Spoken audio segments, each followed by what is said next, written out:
nenhum tipo de ministério ou entendimento que não seja construído dentro de um sacrifício. Não existe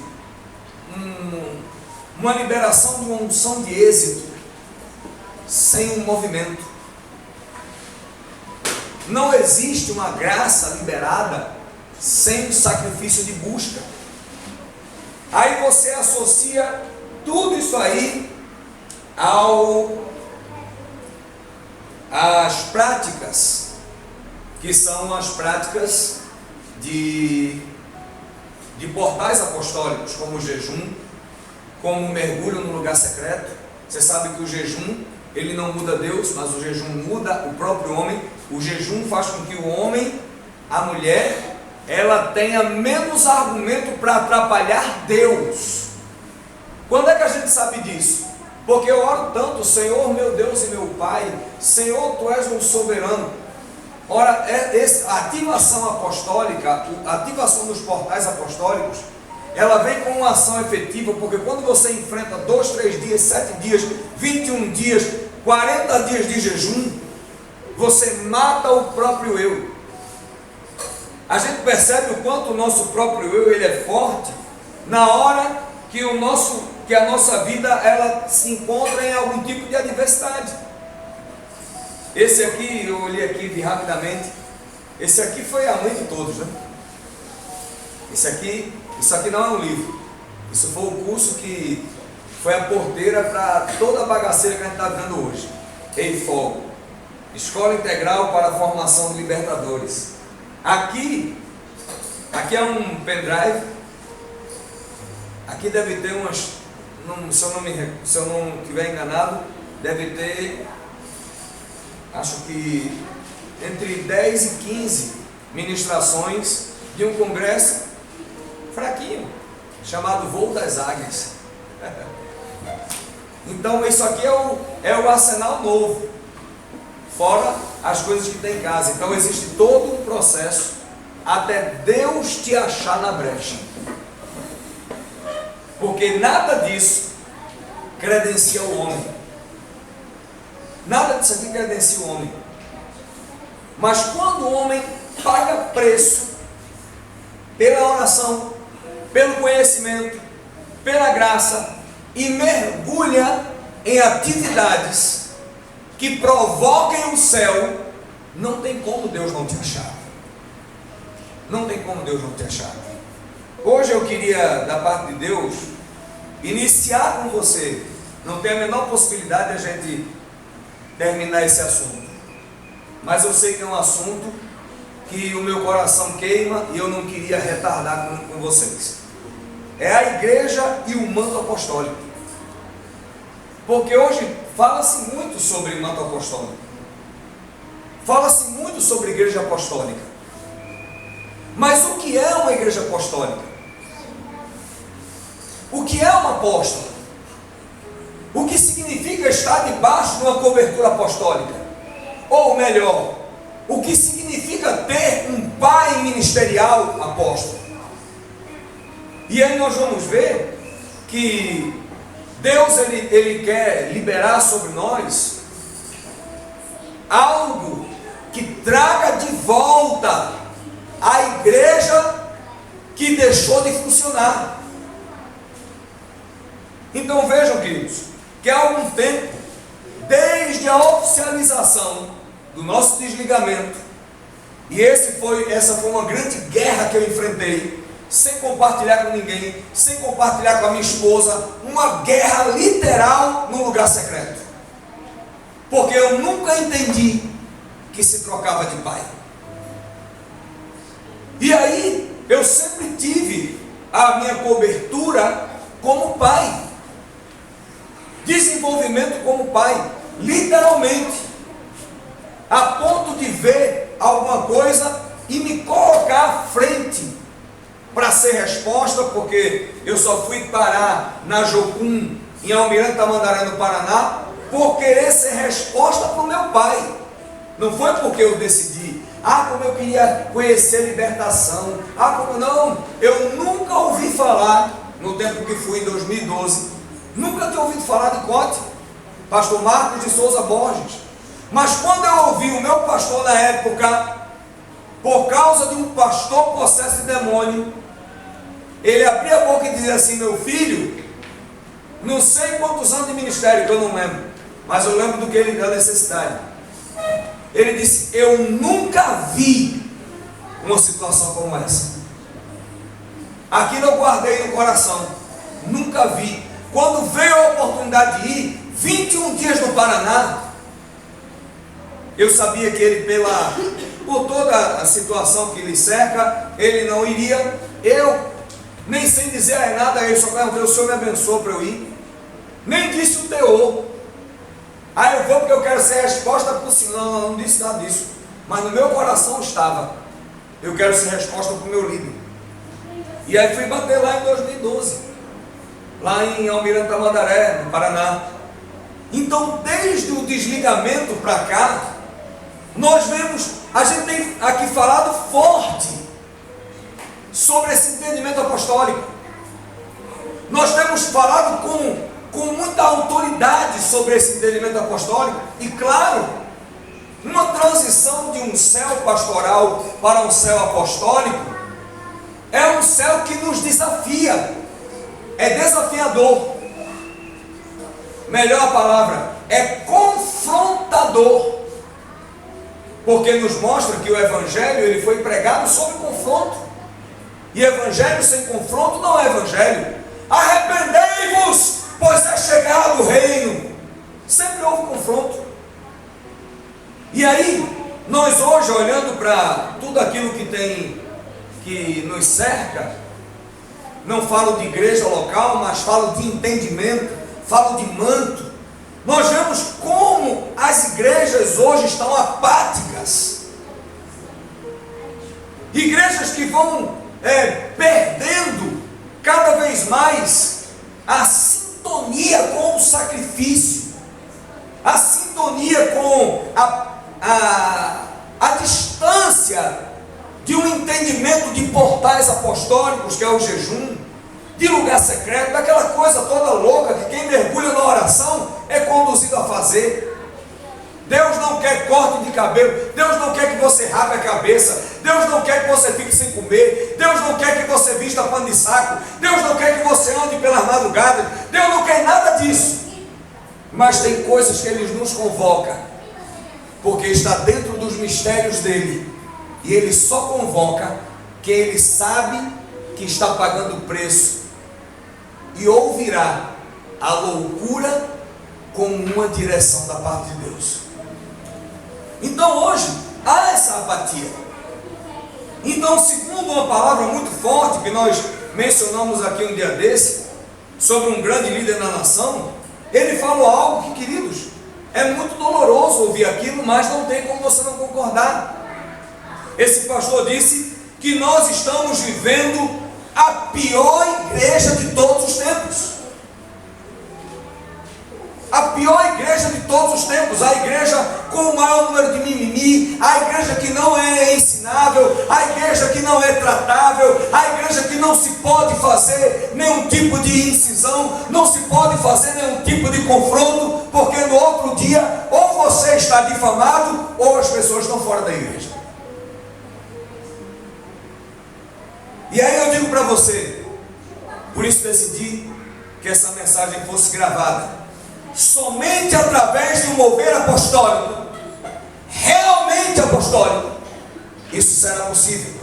Trazer a igreja de volta, trazer a sensibilidade profética e apostólica de volta, trazer o real sentido para o tempo de hoje, que estamos às portas do ano 2020, já com os pés dentro do ano 5780, ano profetizado literalmente como um ano de um chacoalhar profético e apostólico como nunca se viu.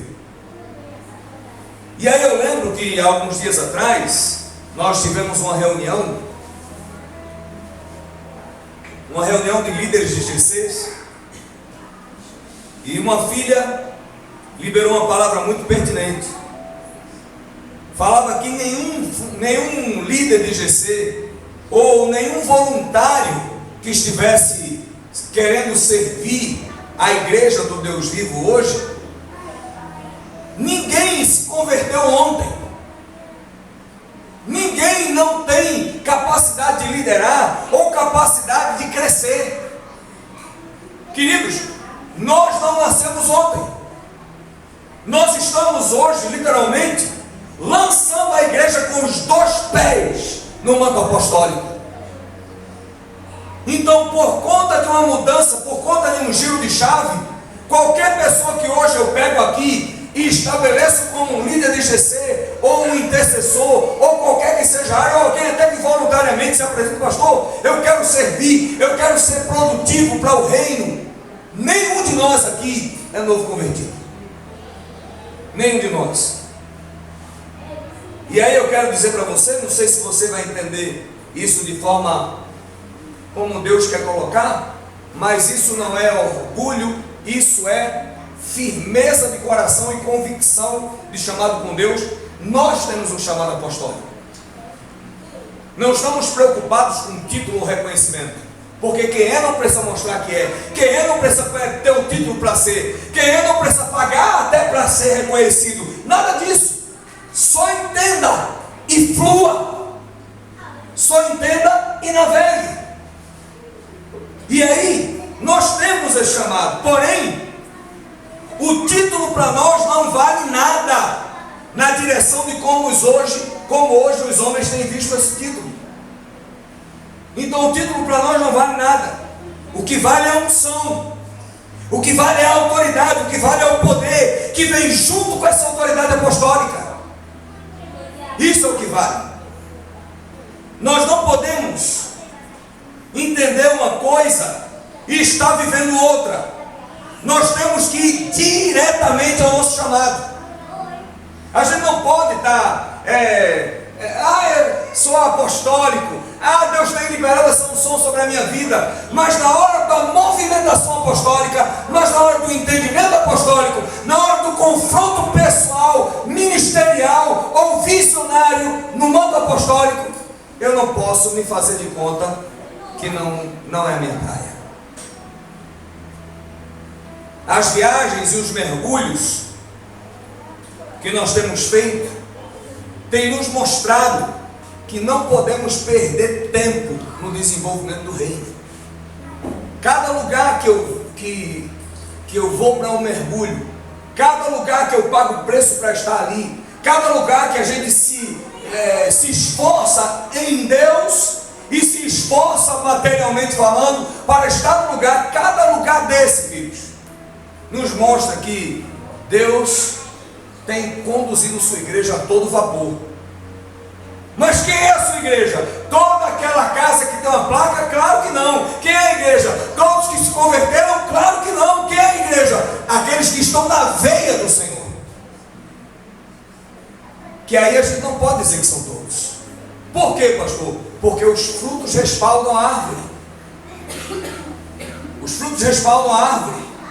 Se você olhar para o teor bíblico, você vê que no tempo da igreja primitiva se convertia e já era logo levado ao batismo. Por quê? Porque a intenção com que se convertia era tão forte, era tão ferrenha, que já era digno de um batismo. Eu venho de uma época, me converti no dia 13 de julho de 1997. Eu venho numa época em que a gente também se convertia e era aquela sede de Deus, era aquele mergulho no Senhor. A pastora Flávia até diz que quando se converteu, costumava ir para um culto matutino, né? Qual era a hora que você ia? 5 horas da manhã, a lágrima chega a ver aqui. Hoje casado, sei como é que é a bichinha, né? Mas ela, quando precisa acordar para poder estar no Senhor, ela faz. Mas veja o tempo que a gente se converteu. A gente se converteu agora e tem culto matutino que hora é 5 da manhã. Estava lá aqueles jovens tudo 5 horas da manhã. Se converteu, vamos lá, os primeiros da fila.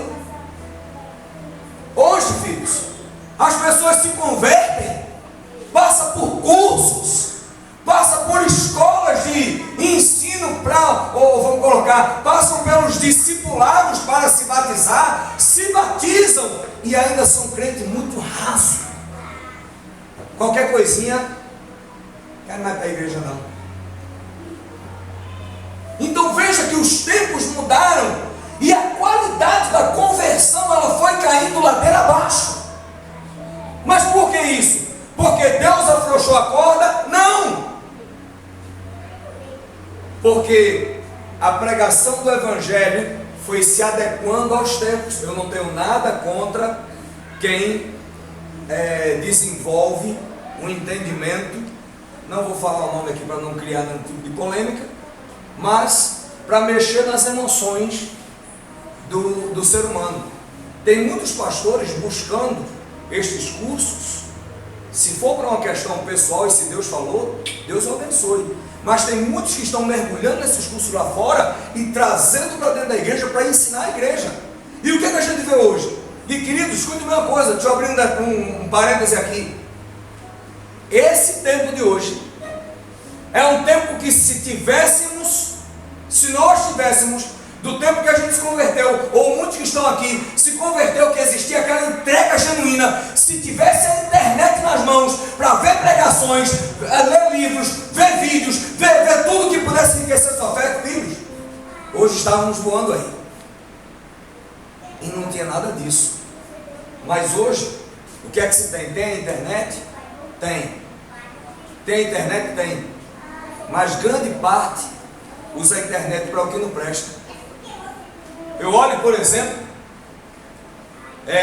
adolescentes que se convertem. Eu glorifico a Deus quando eu olho aqui para a nossa igreja e vejo o quanto Deus tem sido generoso, tem pego alguns adolescentes, jovens que querem servir a Deus, já vai dando logo talento, ok? E não falo pelos adolescentes daqui, mas também já acendendo uma lanterna para cá. Hoje o pessoal fala que os adolescentes têm essa facilidade para pegar e servir na mesma proporção que tem para pecar.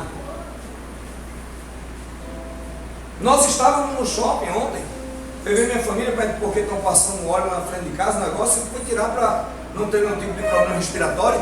Passamos um tempo lá na frente do shopping e a gente viu que andou 7 crianças, o mais velho deveria ser um pré-adolescente. Estavam sentados numa mesa na praça da alimentação. Eu achei estranho porque estava todo mundo assim em cima vendo alguma coisa. Eu passei perto e vi que estavam vendo vídeos pornográficos na praça da alimentação de um shopping da nossa cidade. E você vê que isso, infelizmente, não está fora da igreja. Essa facilidade de percurso não está fora. Aí o que é que a gente vê em paralelo a isso? A gente vê adolescentes que, se você não estiver vigiando, atropelam protocolos, a coisa mais fácil do mundo. É um estalar de dedos atropelar o protocolo. Você vê hoje, dentro da igreja, adolescentes que mal tiraram a fralda, já estão por aí, olhando, querendo namorar um com o outro, querendo seu filho, não atropela protocolo. Vai namorar para quê? Vai casar amanhã? Não. E se você casar amanhã, estraga a tua vida, estraga teu futuro, estraga a tua família, deixa Deus trabalhar. Então a gente vê que os tempos mudaram muito, por conta de todo esse vento que tem sido liberado em nosso meio.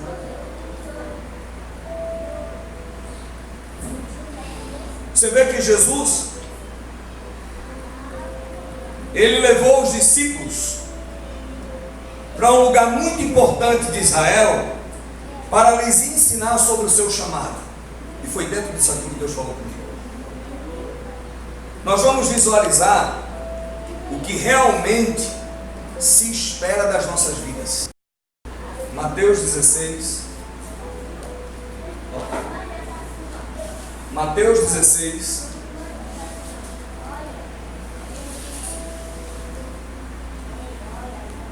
Do versículo 13 ao 15. Mateus 16, do verso 13 ao 15. Veja o que a palavra de Deus diz. Jesus tinha acabado de falar sobre o fermento dos fariseus, que os discípulos tivessem cuidado para não ser contaminado com esse tipo de influência maligna que vem de forma externa. E ele diz assim, a Bíblia diz: chegando Jesus, verso 13 do capítulo 16, chegando Jesus à região de Cesareia de Filipe, perguntou aos seus discípulos: quem dizem os homens ser o Filho do Homem? Respondeu-lhe: uns dizem João Batista, outros Elias, e outros Jeremias, ou um dos profetas. E perguntou-lhes ele: e vós, quem dizeis que eu sou? Filhos, escute uma coisa aqui. A primeira coisa que nós precisamos entender é que Jesus ele não estava preocupado aqui com o que se estava falando dele.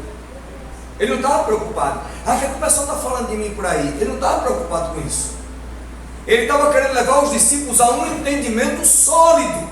O que é que se diz por aí? O que é que está se falando? E aí eu digo para você que nesse entendimento, que hoje não é tempo de manutenção da reputação.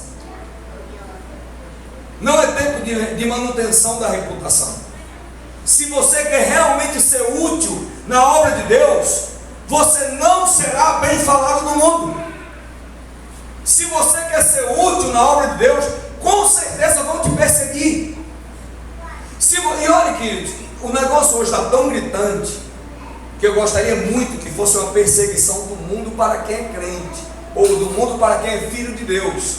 Mas o negócio está tão gritante, que é perseguição entre crentes, que é perseguição entre pastores, que é perseguição entre líderes, porque você faz isso, porque você sobe monte, porque você jejua, porque você conduz uma igreja assim. Então quem não tem a capacidade de chegar próximo do nível de contato com Deus, começa a criticar você, começa a julgar e até lhe difamar. Abra a tua Bíblia aí para a gente ver aqui, Mateus capítulo 10, volte algumas folhas aí, Mateus capítulo 10 e o versículo 22, Mateus 10, 22, Jesus ele pega, ele faz a convocação dos seus 12, ele faz a convocação dos seus discípulos, começa a dar todas as direções, como ir, para onde não ir, se você receber de graça, ninguém te receber na sua casa, bata os pés para não vir poeira. Ele dá toda a direção apostólica de como se deve agir. Mas no versículo 22 ele fala uma coisa bem gostosa. Ele diz assim: e odiados de todos sereis por causa do meu nome, mas aquele que perseverar até o fim, será o quê? Será salvo. Você vê que no final, vamos dar uma olhadinha lá, Mateus capítulo 24. Mateus capítulo 24, verso 9. Ele fala praticamente a mesma coisa, dando a mesma direção. Ele diz: então vos hão de entregar para serdes atormentados e vos matarão. Sereis odiados de todas as nações por causa do meu nome. Perceba que aqui o grau já aumentou. Aqui era algo aparentemente particular. Aqui já passa fronteiras e aqui já passa limites. Então, irão falar muito de você. Não é falar sobre você. Porque falar sobre, oh glória, mas falarão muito de você. Então, repito, hoje não existe mais tempo para manutenção de reputação, principalmente no ato profético. Deus dá uma palavra, a primeira coisa que vem à mente é: será que é? Deus dá uma direção profética, meu Deus, e se não for?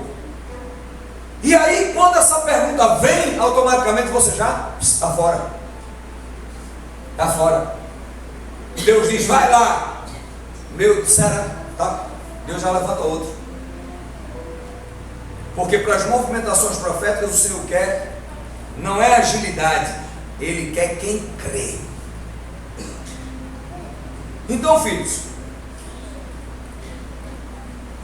vão falar muito de você. Olha para o teu irmão e diga assim para ele: vão falar muito de você.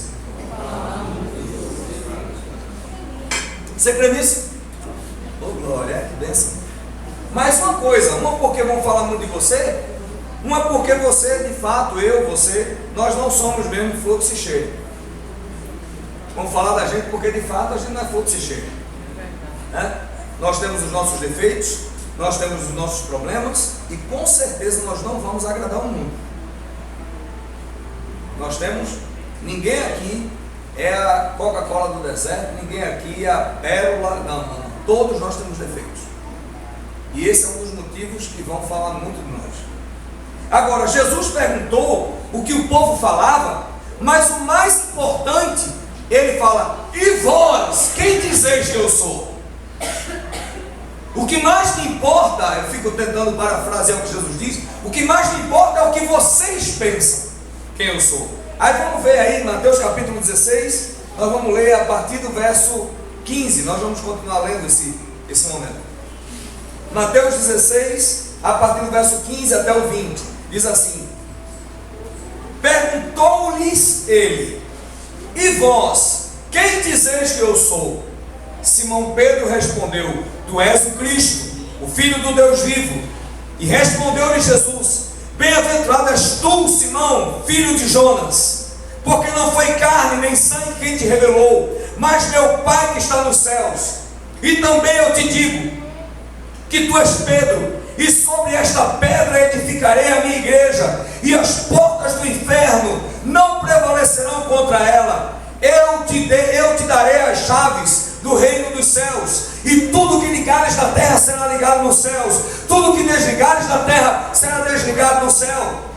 Então ordenou aos seus discípulos que a ninguém dissessem que ele era o Cristo. Queridos, nesse lugar aqui, nesse lugar de ensino, Jesus estabelece uma base. Quem eu sou? Quem sou eu? Não era porque ele queria massagear seu ego, mas ele queria a expressão que gera uma identidade de quem anda com ele. Queridos, quando você conhece quem você anda, com quem você anda, você jamais duvida do caráter. Quando você conhece com quem anda, você jamais duvidará da personalidade. E aqui Jesus, ele queria saber se os discípulos de fato sabiam quem ele era. E claro que Jesus sabia que eles não sabiam. Tanto é que teve uma revelação. Quando Pedro abre a boca e diz: tu és o Cristo, o Filho do Deus vivo. Na mesma hora Jesus diz: Simão Barjonas, não foi carne e sangue quem te revelou, mas quem? O meu Pai que está nos céus. Então, a primeira base foi: quem sou eu? A segunda base: onde será estabelecida a igreja? Como será estabelecida essa igreja? Aí volta aquele entendimento que falei outrora. As pessoas antes se convertiam e já eram cheias do Espírito Santo, mas hoje estamos lidando com crentes. As pessoas se convertiam, já eram cheias do Espírito. Eu lembro de, não sei quantos aqui vão lembrar, mas num culto de domingo nós estávamos pregando a palavra, aquele mover tremendo, e foi num dia que o Senhor me mandou fazer uma loucura, derramar uma jarra d'água sobre a minha cabeça. Aí alguém se converteu. Quando a pessoa saiu da cadeira para o corredor, já veio falando em línguas, cheios do Espírito Santo. Como eu sei que não foi fogo de palha? Porque até hoje está na fé. E firme, e servindo, e ativa, com o útero abençoador de gerações, já gerou filhos que já estão na igreja, já estão servindo. Então você vê que as pessoas se converteram, já eram cheias. Hoje a grande maioria aceita Jesus na alma, é encaminhada ao batismo sem ter nascido de novo, é encaminhada ao batismo batismo sem ser templo do Espírito Santo, é encaminhado ao batismo sem ser cheio do Espírito, é encaminhado ao batismo sem ter ativado os seus dons, é encaminhado ao batismo sem andar no Espírito. E o pior, já falamos que tal pessoa é de Deus, porque se converteu ontem. Então, filhos, prestem atenção o que significa andar sobre um trilho apostólico. Há um choque muito grande aqui entre a igreja verdadeira, entre a verdadeira eclésia e a igreja que estamos vivendo hoje. Há um choque muito grande, porque a igreja que Jesus estabeleceu, ele disse: olha, vocês vão ligar aqui na terra e será ligado no céu. Vocês vão desligar na terra e você vai ser desligado no céu. Então hoje nós estamos vivendo um tempo muito teórico, um tempo almático, mais do que espiritual. E aí repito, hoje nós poderíamos, qualquer pessoa que quer servir, tem aí uma internet. Eu não gosto de ler, mas eu gosto de ver pregação. Então estabelece ali, vendo ministrações, deixa Deus soprar que tipo de direção Ele quer dar, porque se você não vai atirar para tudo quanto é lado. Você vai ver ministrações de pessoas que vão te colocar num trilho, e Deus vai até confirmar. Meu Deus, já pensou? Alguns dias atrás, eu colocava ministrações do apóstolo Coreola para ver, porque eu via que o seu ministério, meu coração ardia. Hoje sou um filho legítimo dele, hoje caminho com ele. Então, aonde o teu coração queima e você paga preço e você investe, Deus, Ele conecta caminhos. Eu lembro que a primeira vez que o apóstolo Coreola foi lá em casa, a pastora Flávia, claro, com todo cuidado de mulher, ela disse: meu Deus, depois que ele foi embora, meu Deus, eu nem acredito que a gente recebeu esse homem aqui. Homem que a gente ligava a televisão para assistir as ministrações dele, de repente ele está jantando aqui na nossa casa. De repente está jantando aqui, e não foi um contato só, porque às vezes que ele vem, ele quer ir para minha casa. Porque ele diz: lá a gente se conhece melhor, lá a gente vê o ambiente, lá a gente tem a noção do céu da casa. Então, filhos, essa geração, ela é uma geração de avanço digital, é uma geração que a um clique encurta tudo que ela quer para as suas mãos, ou para a cabeceira da sua mesa, ou para o seu quarto, através de um smartphone, de um iPad, de qualquer coisa. Mas hoje, eu termino vendo que houve uma grande falha. A falha é que nós temos abastecido a igreja com muito conhecimento. Temos abastecido a igreja com muito conhecimento e não batemos na tecla das experiências que ativam o sobrenatural. Falamos sobre vários assuntos, liberamos várias pérolas, vários conhecimentos. Há pessoas que pegam um tesouro, que pessoas pagam grandes quantias de dinheiro para ir buscar lá do outro lado da nação, lá do outro lado do oceano, mas quando o líder volta, passa para a igreja, muitos são daqueles que pegam e tratam com desdém. Então, investe-se muito em conhecimento, mas não se bate na tecla da ativação de experiências que ativam o sobrenatural. Então hoje, nós não precisamos simplesmente de conhecimento, mas nós precisamos de experiências pessoais com Deus. Você concorda com isso? Então repita comigo isso. Hoje, o que eu mais preciso não é conhecimento, mas o que eu mais preciso são de experiências pessoais com Deus. É aquela coisa de você orar e sentir que Deus te respondeu na hora. É aquela coisa de você estar com o coração aflito, angustiado, dobrar os joelhos e sentir um vento te cercar. De você de repente ter visões. experiências com Deus. Isso é o que nós mais precisamos. Então, quando nós ouvimos relatos de pessoas que estão no ministério falar, alguns entre nós que tem alguma base na sua fé, quando a gente começa a ouvir essas pessoas, quando abro minha boca para falar como Deus se moveu, filhos, não tem como você não ser chamado para o ministério sem relatar a experiência pessoal com Deus.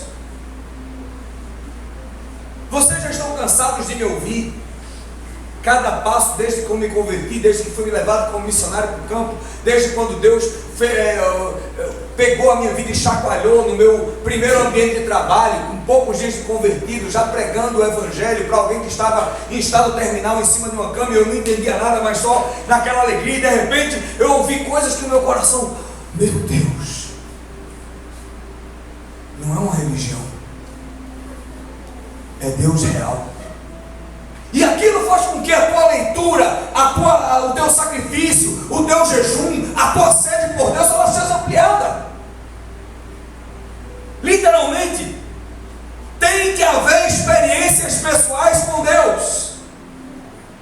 Mas hoje, como são as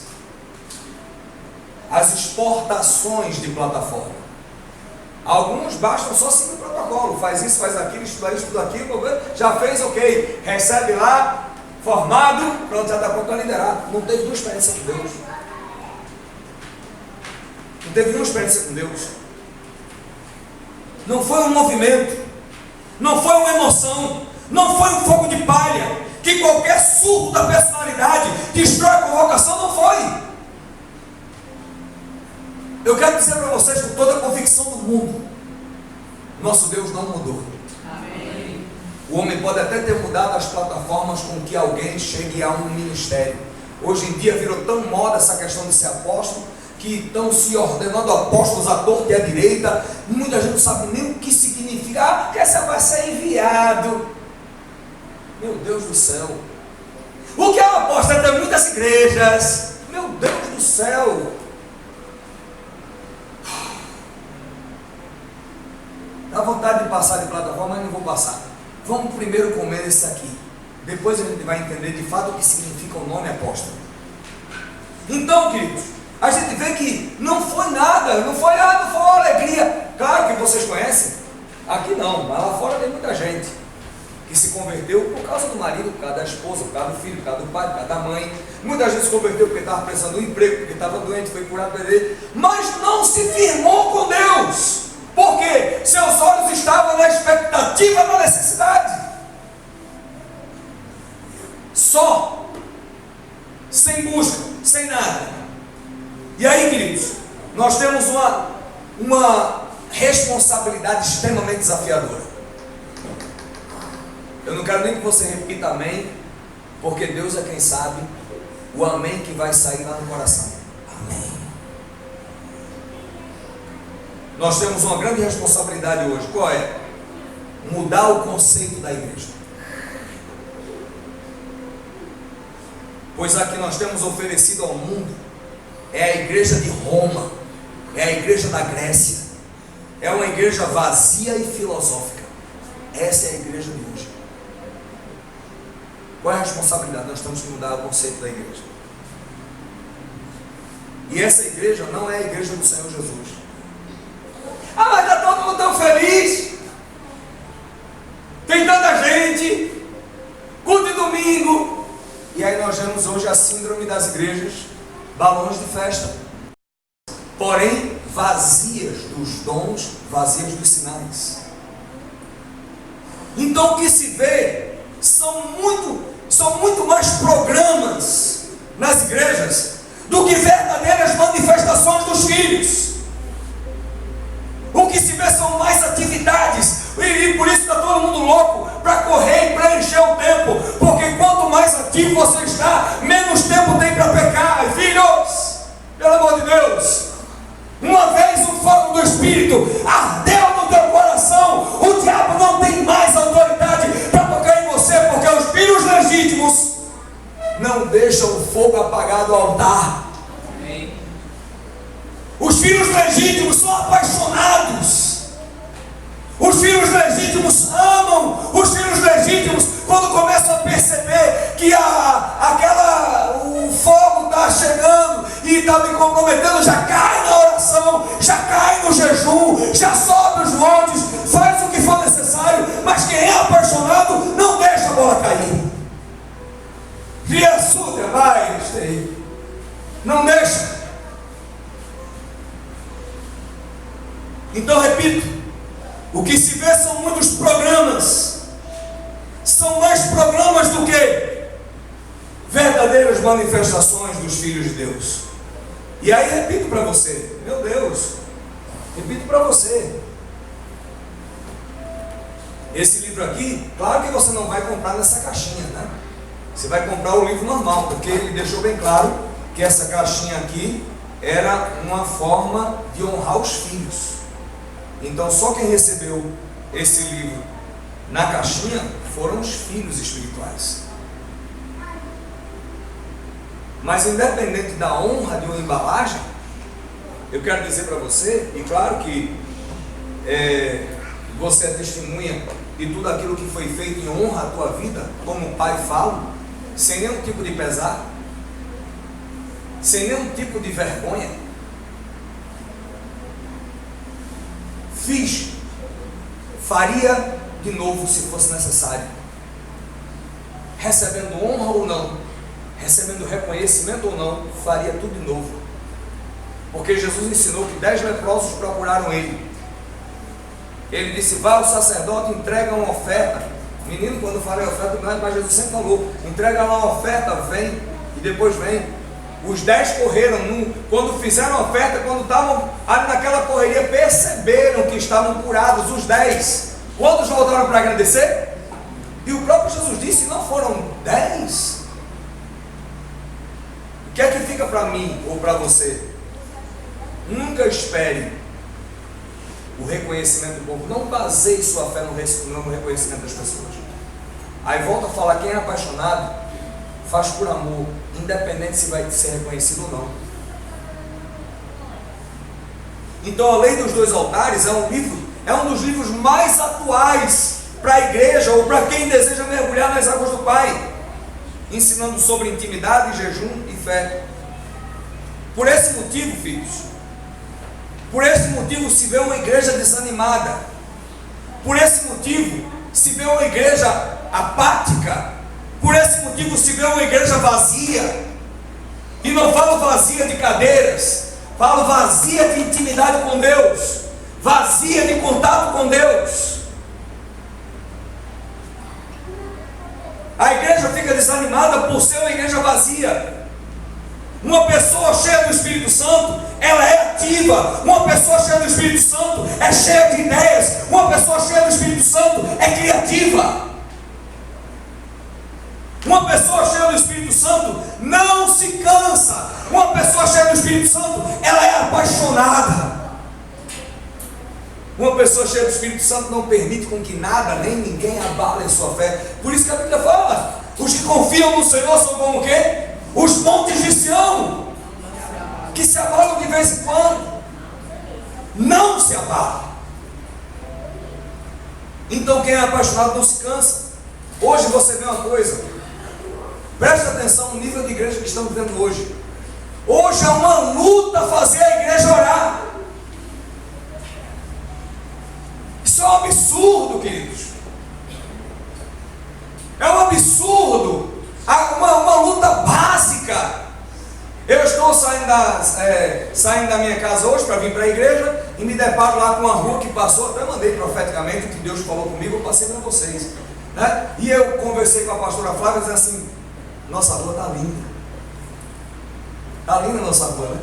Mas nós não deveríamos ter essa alegria tão...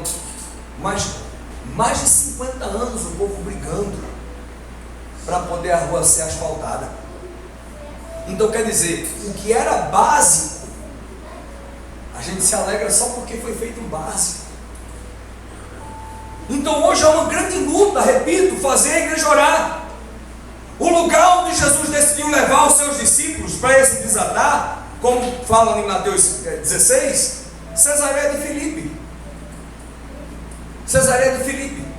Foi nesse lugar que Davi declarou o Salmo 42. Foi nesse lugar que Davi falou sobre as correntes das águas. Era o que a igreja deveria ser hoje: fonte de água viva. Literalmente, nesse lugar se encontra a nascente do Jordão, que flui do monte até o mar da Galileia, avançando até o Mar Morto. Monte Hermon está em Cesareia de Filipe. As águas saem e passam pelo monte. As águas saem e passam por dentro do monte. As águas saem e fluem de um monte que está tudo em Cesareia de Filipe. Se você me perguntar, a Bíblia não precisa. Mas, se você me perguntar o que eu acho, na minha intimidade com Deus, pedindo muito perdão ao Senhor, é de que Jesus leva os discípulos para Cesareia de Filipe, mas como o Monte Hermon, que é o maior monte da região, estava ali, eu não penso que Jesus levou lá para a beira do monte. Jesus levou lá para cima. Sentado naquela alta montanha, porque só quem sabe a sensação de uma alta montanha é quem a frequenta. Então você senta ali e começa a ensinar sobre a autoridade da igreja. Meu Deus! Então hoje o que é que se vê? Hoje se vê poços entulhados por programas, por atividades, por distrações, por egos. O poço da água viva está entulhado.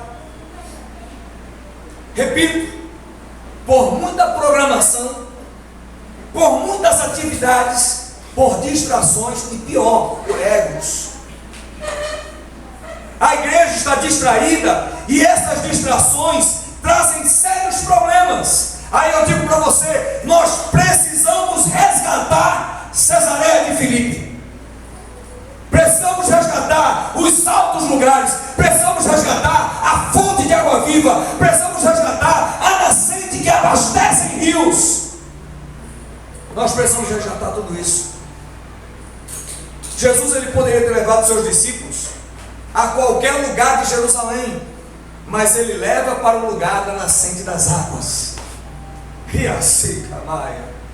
Olha para o teu irmão e diga assim para ele: Jesus levou seus discípulos à nascente das águas. Aí repito para você: nós precisamos resgatar Cesareia de Filipe. Olhe que Jesus ele está a poucos dias de viver a experiência da transfiguração de Mateus capítulo 17. Está a poucos dias. Mas ele leva os seus discípulos para aquele lugar. Não tem como eu não imaginar, Senhor, me perdoe se eu estiver errado, porque eu não estava lá. Ele leva os discípulos para aquele lugar para posicionar os seus apóstolos ao que é a verdadeira eclésia. Ele leva os seus apóstolos para aquele lugar para apontar o que é verdadeiramente igreja. E aí digo para vocês: igreja não é religião, igreja não é clube social, igreja não é refúgio, igreja é governo. A igreja tem autoridade para ligar nos céus e na terra. A igreja tem autoridade para desligar nos céus e na terra. Esses dias estava falando sobre uma visão. Quem tem, não é tempo de manutenção da reputação. Quando se abre a boca e se toca as cornetas, a resposta vem. E a resposta veio. Claro que não vou dizer para vocês o que Deus ainda fala sobre essa situação, porque eu ainda vejo algo maquiado. Não vamos colocar aqui para eles acharem isso aqui. Então, filhos, por isso que aquele vale ele é muito importante. A verdadeira função da igreja, sabe qual é? É ligar o céu com a terra. Olha para o teu irmão e diga assim para ele: a verdadeira função da igreja é ligar o céu com a terra. Mas vamos continuar aqui em Mateus capítulo 19. Mateus capítulo 16. E vamos continuar aqui. Vamos dar uma olhadinha no versículo 19. Mateus 16, 19 diz assim: eu te darei as chaves do reino dos céus, e tudo que ligares na terra será ligado nos céus, E tudo que desligares da terra será o quê? Desligado dos céus. E aí, querido, escute uma coisa: se nós não estivermos vivendo isso, estamos na rota errada. Posso ouvir amém? Amém. Vamos repetir juntos isso? Se não estivermos ligados a esta palavra, estamos na rota errada. Então, filhos, se nós não estivermos vivendo isso, nós estamos na rota errada. Porque essa foi a autoridade legítima que Jesus deu para a igreja. E isso aí vai exigir de nós o quê? Vai exigir de nós comportamentos para que isso seja efetivo, para que isso seja ativado. Por que nós vamos estar errados, pastor? Porque a chave do reino está nas nossas mãos. Posso ouvir amém? Amém. Então, cada um de nós que recebeu a chave do reino dos céus, o que estamos fazendo com ela? Ah, mas eu só me converti. Não, você se converteu para receber a chave. O que é que você está fazendo com ela? Ah, mas o que importa é que eu vou para a igreja. Não, Deus não te olha assim. Isso é a igreja de Roma. Com todo respeito à religião, mas foi o que Roma estabeleceu sobre nós. Todo mundo vai para a igreja para ouvir o sacerdote, depois pega a filhinha, recebe um negócio na boca, senta, ninguém faz nada, ninguém precisa cobrar nada de ninguém precisa ser santo, o que importa é saber fazer, e por aí vai. E claro que isso aí não é a doutrina da igreja, mas foi o vento que deixou. E dentro das igrejas a mesma coisa. E onde é que entra a igreja grega nesse meio? Através da filosofia, muito argumento. E aí, quem é bom de argumento sempre será ruim de arrependimento. Então, filhos, se não estivermos usando as chaves, é sinal de que ela está nas mãos erradas. Se você não estiver usando a chave está na mão errada. Não é porque você é o errado, é porque você está agindo errado. É a chave da igreja. Agora, essa chave tem qual função? Nós vimos no versículo 19: ligar, desligar. Ligar na terra, ligado no céu. Desligar na terra, desligado no céu. Isso significa governo. Isso significa a autoridade que Deus coloca sobre a sua igreja. E nós vamos orar. Ah, pastor, mas nós vamos orar para ver se Deus responde. Não, Deus já respondeu. Qual é a resposta de Deus? A chave está nas tuas mãos. Ah, mas vamos clamar, vamos levantar uma intercessão para ver a resposta. Não, filho, Deus já deu. A resposta já está nas tuas mãos. Mas por que eu não enxergo essa autoridade? Porque eu não desenvolvo uma vida de autoridade. Somos nós quem iremos fazer as coisas acontecerem. Posso ouvir amém? Amém. Somos nós. Nós temos que compreender que esta é a eclésia. Esta é a igreja. Eclésia não é religião, igreja não é religião. Nós precisamos tirar da nossa mente todo o conceito de igreja que nos impede de exercer a autoridade.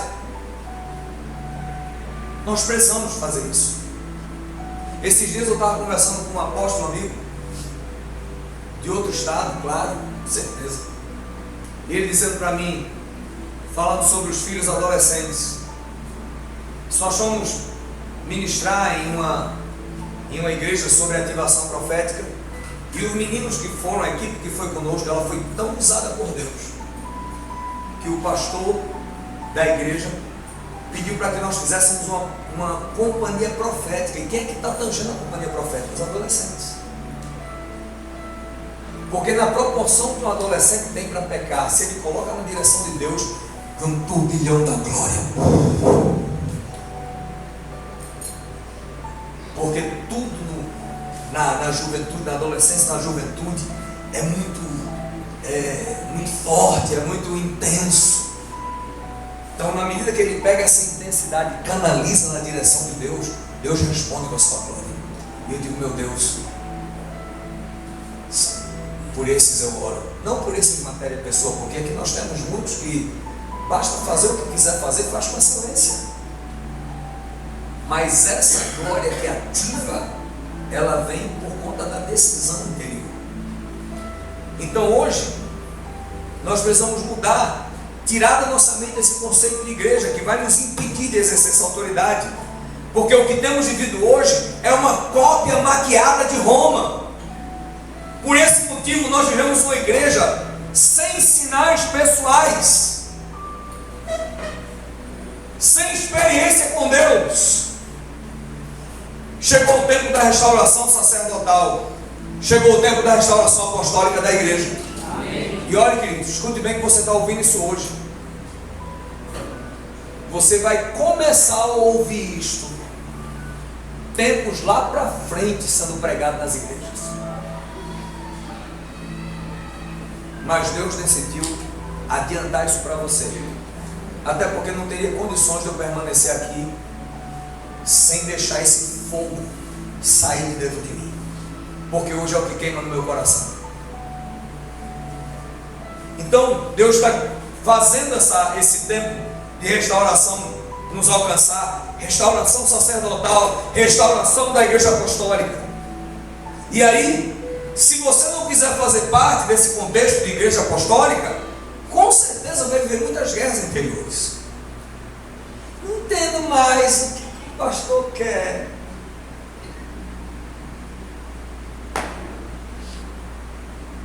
Você não tem que entender o que o pastor quer. Você tem que estar conectado com Deus. Porque conectado com Deus, com certeza você vai entender. Porque senão a gente vai estar toda hora perdendo tempo para explicar o óbvio. Explicar o óbvio. Algo que já deveria ter contado direto. Eu já sei. Menino, que coisa tremenda. Quando eu ia falar sobre isso, o pastor começou a cantar. Quando eu comecei a pensar sobre isso, a igreja, glória a Deus, já começou a se mover. Quando eu comecei a ter sonhos, e ao invés de eu chegar para o pastor e ele matar o ministério profético, muito pelo contrário, ele bota lenha na fogueira. Porque o que tem acontecido por aí é, a gente escuta muito Deus se movendo por muitos sonhos através de filhos, e quando vai dizer para muitos líderes, quando pega um cheio de mais gracinha, diz assim: o problema é que você está dormindo muito, irmão. Igrejas que estão matando a veia profética, os próprios sacerdotes matando a veia profética dos seus filhos. Qual é o resultado? Sacerdócio mudo. Aí tem que estar na tabuada da internet. O que fazer? Como fazer para a igreja crescer? Aí fica lá horas e horas na frente do vídeo, porque a conexão com Deus está completamente cortada. Completamente cortada. E aí digo para vocês, quem não quiser fazer parte desse contexto de igreja apostólica, não falo de igreja local, porque Deus está começando a fazer algo, e Ele vai espalhar, porque as águas quando saem e alcançam o seu limite, e que não param de fluir, elas transbordam, e aonde ela conseguir alcançar, ela vai fazer, e é o que Deus está fazendo com esse tempo. Posso ouvir amém? Amém. Então quem não quiser estar dentro desse contexto de igreja apostólica, vai viver muitas guerras no seu interior. Igreja apostólica é completamente diferente, queridos. Ah, mas só tirou a placa, botou agora igreja apostólica. A igreja apostólica do coração de Deus é completamente diferente. É completamente diferente. Jesus, Ele leva todos os seus discípulos. Jesus leva todos os seus discípulos para poder ministrá-los, para falar sobre a igreja apostólica, para falar sobre a autoridade que estava sobre eles. Inclusive Judas estava no meio. Inclusive Judas está com ele.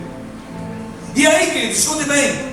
Neste ponto em que Jesus chama os seus discípulos, ele já sabia quem era Judas. Mas nesse ponto aqui há um outro treinamento. Qual é o treinamento? Nós precisamos estar prontos, porque o que vai se levantar para tentar te frear e te paralisar não vem da casa do vizinho, vem da tua própria casa, vem do teu próprio contexto, vem da tua própria igreja, vem da tua própria família. Por isso que Jesus disse: olha, Judas, vai comprar um pão que a gente vai subir aqui em Cesareia de Filipe. Não, venha também, porque se não estiver pronto para essa experiência, não estará pronto para ter a chave do reino nas mãos. Eu lembro de ter ouvido uma frase de um líder que marcou minha vida. Ele dizia assim: que um coração que não se fere será usado por Deus como semente para as gerações. Um coração que não se fere será usado por Deus como semente para as gerações. Porque hoje basta um passar pelo outro. Claro que aqui não, aqui só tem área. Mas basta um passar pelo outro, não deu nem a paz do Senhor. Não deu nem a paz do Senhor. Passei pela irmã, nem me deu a paz do Senhor. Nem me deu a paz do Senhor. E já está magoado. Não sabe nem o que aquele irmão está vivendo. Por exemplo, você vê na igreja pastoral. Na igreja pastoral, aqui ainda hoje a gente escuta esses gritos: o pastor nunca mais veio na minha casa, o pastor nunca mais veio. Porque eu ia sempre. Era uma atividade pastoral. Aí, eu não vou mais para a igreja porque o pastor nunca mais veio na minha casa. E quem daqui foi na casa do pastor para saber o que ele está enfrentando? Quem foi lá? Quem entrou em contato? Quem perguntou alguma coisa? Claro que eu estou falando que alguns perguntaram, alguns foram, todos são todos. Mas quem? Aí você vê que na verdade é um coração magoadinho. É um coração cuticute. Coração cuticute não anda onde as águias andam. Porque Jesus, quando chamou os seus 12 para ensinar sobre a igreja apostólica, Jesus também chamou um que ele sabia que ia traí-lo. Mas por que ele deixa isso acontecer? Ele deixa isso acontecer para dizer: olha, se você não estiver pronto para esse tipo de experiência, não estará pronto para ter a chave do reino nas suas mãos. Porque no desenvolvimento apostólico, aqui é o mais gostoso. No desenvolvimento apostólico, calúnia, difamação, traição, dores, angústias fazem parte do teu crescimento, fazem parte da tua diplomação, fazem parte do teu currículo, fazem parte da tua aprovação. Já pensou, Judas? Jesus: Judas, ainda me beijou? Não, filho. Quem está ativo no reino não tem tempo para isso, não. Logo Judas, que eu tirei, que eu tratei. E tem muitos líderes hoje que estão lambendo suas próprias feridas. Olha para o teu irmão e diga assim para ele: para ativação apostólica, esse sentimento não tem vaga. Não tem vaga. Tudo isso faz parte da nossa aprovação. Este é o treinamento de Deus. Jesus, ele leva os seus discípulos para um lugar agradável. Ele leva os seus discípulos para um lugar de descanso, num lugar alto, imaginemos, um lugar de nascentes de água, um lugar bonito. E aí digo para você: ter a chave de Deus, do reino, nunca será um peso. Ter a chave do reino dos céus sempre será a solução para você cumprir a sua responsabilidade. Qual é? Trazer o céu para a terra. Mas e as feridas? Filho, você é apostólico, não tem que estar com mimimi. Não, você é apostólico, siga em frente. Cuidado com o teu coração, limpa de toda a mazela que o diabo tentou injetar, limpa de toda a palavra, de todo o olhar, de todo o pensamento, limpa de toda a afronta, limpa de tudo. Segue em frente, filho. Você é apostólico. E que não falam nem de título, nem de plataforma, nem de grandeza, falam de chamado e de convicção para a igreja desse tempo. Temos que trazer o céu para a terra. Por exemplo, nós falamos esses dias que uma igreja que não sabe cuidar do seu pastor não merece ter pastor. E quando o Senhor nos falou sobre esse detalhe, eu comecei a ver que a nossa igreja é a mesma. Ela permanece a mesma. Um vento da transição alcançou para levantar a saia e mostrar a verdadeira estrutura de fé. Mas a igreja é a mesma, inclusive no aparato financeiro. É a mesma. Eu comecei a entender porque Deus nos mandou fazer esse investimento. Num tempo de dificuldade financeira, se fazer uma compra e trocar todas as cadeiras da igreja. Num valor que em unidade foi um bom valor, mas no total um valor considerável para quem está passando algum tipo de guerra. Os cheques para o dia 17 de mês corrente, em 3 cheques. Primeiro cheque, nós entramos em contato. Entre 6 e 7, quer dizer, 10 dias antes do vencimento do cheque, já pode depositar. Ô glória, amém? Aleluia! Esse de agora, no dia 4, quer dizer, baixamos o dia. Era para o dia 17, dia 4. Ou quem trabalha com cheque é muito bom. Tem alguma experiência tão terrível, né, filho? Com cheque. Mas bom seria se tivesse assim, e Deus vai levantar cliente assim para você. Aí diz assim, era para tal dia, mas já pode lá depositar. Ô glória, como já vai? Ô glória a Deus. Então essa é a igreja que pastoreia. Essa é uma igreja apostólica. Igreja apostólica não passa necessidade. Igreja apostólica cuida dos seus sacerdotes. Igreja apostólica dá toda a condição para que haja um mergulho, para que haja um voo. Então a realidade hoje não convém com aquilo que é identidade nossa. Você vê, por exemplo, o poder que movimenta uma cidade é o dinheiro. Quanto mais dinheiro uma determinada empresa tem, determinada pessoa tem, mais influente ela é. E aí, nós precisamos retirar, e com isso aqui eu encerro, nós precisamos retirar essa ideia franciscana da nossa cabeça, essa ideia de pobreza, essa ideia de miséria que impera dentro da igreja.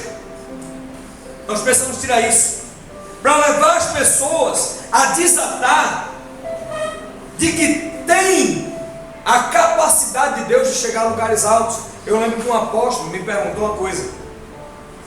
Ele disse assim, e eu me vi muito confrontado com essa pergunta dele, da parte de Deus. Ele disse assim, pastor, quantos empresários tem na sua igreja? Aí lá vai eu. Ele disse, não é como o senhor está pensando. É quantas pessoas têm capacidade para desenvolver e que Deus quer estas pessoas como empreendedores e não como empregados. Agora perguntou, quantos empresários você tem na sua igreja? Eu digo, tem mais de 20. Ele disse, independente de onde sua igreja está, sua igreja é uma igreja rica. Rica em todas as áreas. E nisso aqui, eu quero trabalhar isso na mentalidade, inclusive dos empresários que já tem aqui. Porque é o que Deus tem falado no meu coração. Porque às vezes a gente tem uma fonte de renda, a gente tem uma frente de trabalho e dali tira o sustento para a família, dali tira o conforto. Mas Deus quer ampliar a tua zona de conquista. Quer colocar na tua mente que você, além de ter aqui, você pode abrir ali. E quando você abrir aqui, abrir ali, a tua empresa será celeiro para abençoar outras pessoas. Não somente abençoar no pão, mas abençoar na palavra. Porque você vai enfrentar, você agora que é empresário, você agora que é o manda-chuva, você agora que é o patrão, você vai estabelecer, nós vamos abrir o dia orando ao Senhor. E aí eu quero trabalhar isso com vocês. Agora não, vamos começar pelo começo. Nós precisamos entender que uma igreja apostólica é completamente diferente. Amém? Amém. Nós vamos orar. Nessa hora, nós vamos orar.